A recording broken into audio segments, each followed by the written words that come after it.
Order आने के बाद आप इस चीज़ को ना समझें कि गेम खत्म हो गई, अब मैं आगे जितने भी मेरे ऑर्डर्स हैं डिलीवर होते जाएँगे और खुद ब खुद ही मेरा प्रॉफ़िट बनता जाएगा।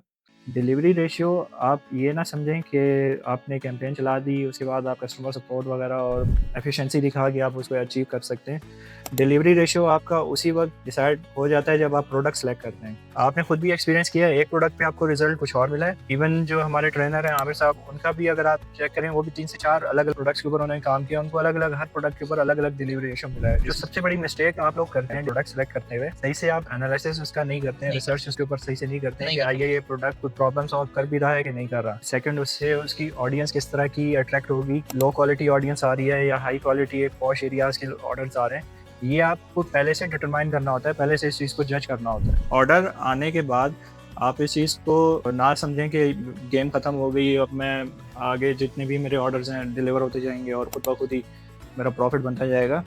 ऑर्डर आने से लेके डिलीवर होने तक और डिलीवर होने के बाद भी एक कंप्लीट जर्नी है। आपको कस्टमर से हर वक़्त कनेक्टेड रहना पड़ता है। मतलब यहाँ का एक एनवायरनमेंट है, एक माहौल है। कस्टमर ऑर्डर करने के बाद अक्सर उसका मूड चेंज हो जाता है। कोरियर के काफ़ी सारे मसाइल हैं, लोकेशंस की बहुत सारे प्रॉब्लम्स हैं, इंफ्रास्ट्रक्चर इतना यहाँ का पाकिस्तान का स्ट्रॉन्ग नहीं है। फिर सबसे बड़ी बात जो कैश ऑन डिलीवरी की ट्रांज़ैक्शंस है, उसमें कस्टमर बाउंड नहीं होता कि वो इसको रिसीव करे ना करे। रिसीव करेंगे। ये बहुत सारे फैक्टर्स ना आपके इफ़ेक्ट कर रहे होते हैं डिलीवरी रेशियो को, ठीक है? इससे हो क्या रहा है, इससे आपका ब्रांड बन रहा है। बिल्कुल सही बात। ठीक है, आप एक ट्रस्ट अपना बना रहे हैं। आपने एक्टिवली इस चीज़ को मॉनिटर भी करना है। मॉनिटर करने से मुराद है कि आपको देखें ड्रॉप शिपिंग में अच्छी ड्रॉप शिपिंग के ऊपर पूरा स्टेटस लॉग मिल रहा है आपको। बिल्कुल मिलता है। ऑर्डर कब बुक हुआ, डिस्पैच कब हुआ, इन ट्रांजिट कब हुआ, डिलीवर कब हुआ।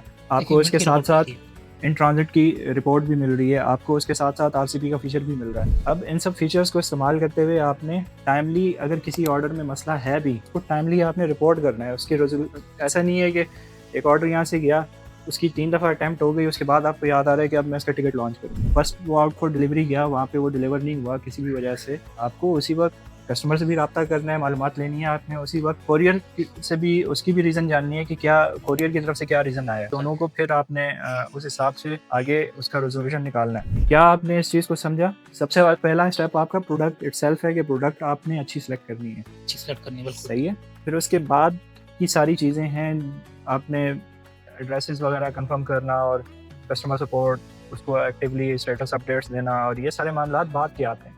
आपने पहले स्टेप पे ही अपने आप को इसको प्रोडक्ट को देखना है।